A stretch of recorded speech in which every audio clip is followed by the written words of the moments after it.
இஸ்லாமிய வங்கி இஸ்லாமிய சட்ட முறைமை அல்லது ஷரியா சட்டப்படி இயங்கும் ஒரு வங்கி முறையாகும். இந்த வங்கிகள் வட்டி இன்ட்ரஸ்ட் என்ற முறையை பின்பற்றுவதில்லை. அதாவது எந்த ஒரு ஃபிக்ஸ்டு டெபாசிட்டும் வட்டி வழங்கப்பட மாட்டாது. அதேபோல் எந்த ஒரு கடனுக்கும் வட்டி நிதி பரிவர்த்தனையிலும் ஈடுபடாது.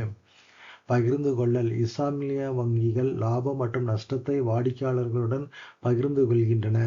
முதலீடுகள் இஸ்லாமிய வங்கிகள் ஹலால் என்று கருதப்படும் தொழில்களில் மட்டுமே முதலீடு செய்கின்றன.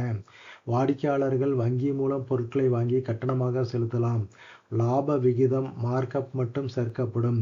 வாடிக்கையாளர்கள் வீடு, வாகனம் போன்றவற்றை வங்கியிடமிருந்து வாடகை இஜாரா அடிப்படையில் பெறலாம். இது பெரும்பாலும் சவுதி அரேபியா, ஐக்கிய அரபு எமிரேட்ஸ், மலேசியா, பாகிஸ்தான், இலங்கை மற்றும் பல இஸ்லாமிய நாடுகளில் செயல்படுகிறது.